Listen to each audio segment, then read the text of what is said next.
నా పేరు ఎం Narasimha Goud, MA BEd, ఇక్కడ హెడ్ మాస్టర్గా పనిచేస్తున్నాను. నేను సుమారుగా 12 సంవత్సరాల నుంచి సేవలు కొనసాగిస్తున్నాను. సరస్వతి విద్యాపీఠంలో 2000 సంవత్సరము 2001 సంవత్సరంలో చేరి అనంతరము సంగారెడ్డిలోనే ఉంటూ 12 సంవత్సరాలుగా ఈ విద్యారంగంలో పనిచేస్తున్నాను. సరస్వతి విద్యాపీఠం ఎందుకోసం ఉద్భవించిందంటే, సమాజంలో అనేక రకాల స్కూల్స్ నిర్వహిస్తున్నారు, కానీ సరస్వతి విద్యాపీఠాన్ని ఒక మొట్టతో పనిచేస్తుంది, ఒక సర్వీస్ రంగంలో పనిచేస్తుంది. వేరే విద్యాలయానికి సరస్వతి శిశు మందిరం తేడా ఏంటంటే, సరస్వతి శిశు మందిరాలు దేశానికి కావాల్సినటువంటి జాతీయత, నైతిక, ఆధ్యాత్మిక, శారీరక వికాసాన్ని అందించడానికి ముందుకొస్తుంది.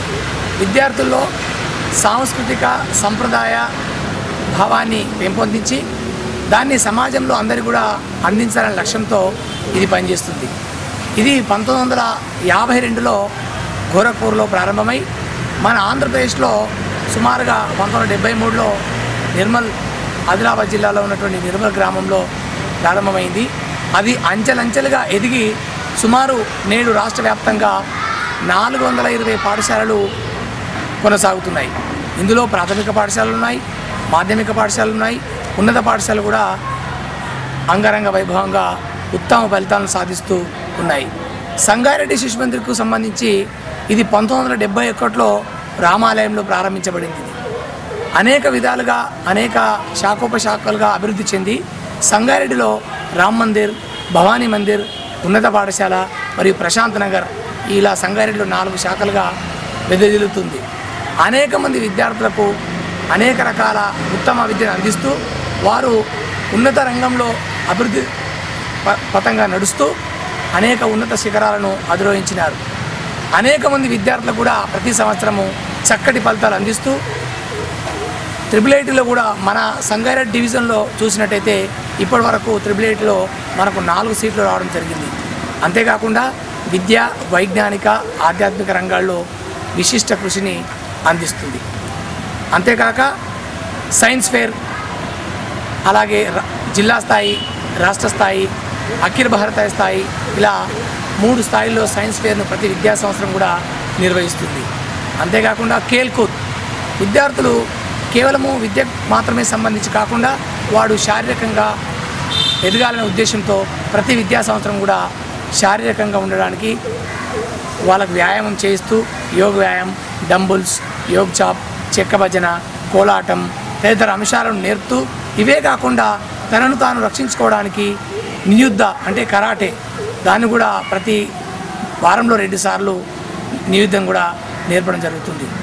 ఈ శారీరకంగా కూడా నేర్పుతూ ఈ క్రీడలను మండల స్థాయి, జిల్లా స్థాయి, రాష్ట్ర స్థాయి, అఖిల భారతీయ స్థాయిలో 4 విధాలుగా ముందుకు కొనసాగుతూ ఉన్నాయి.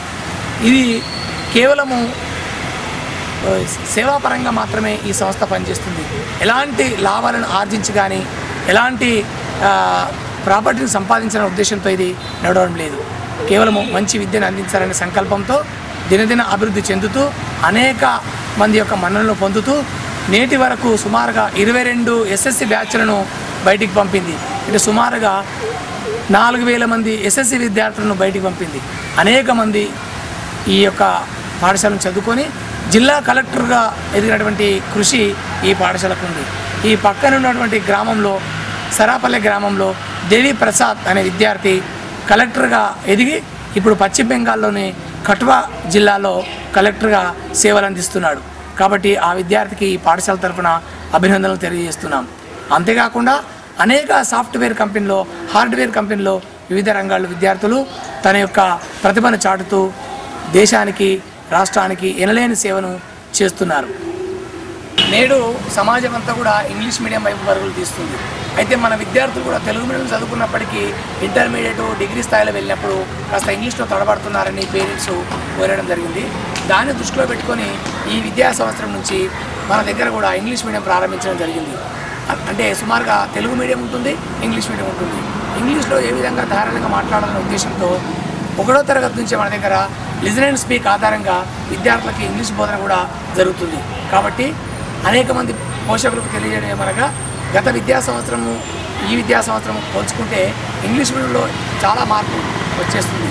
కాబట్టి వచ్చే విద్యా సంవత్సరం నుంచి కూడా మీరు మీ యొక్క పిల్లల్ని కూడా మా యొక్క శిశు మందిలో చేర్చి విద్య యొక్క అభివృద్ధికి తోడ్పడగలరని కోరుతున్నాం.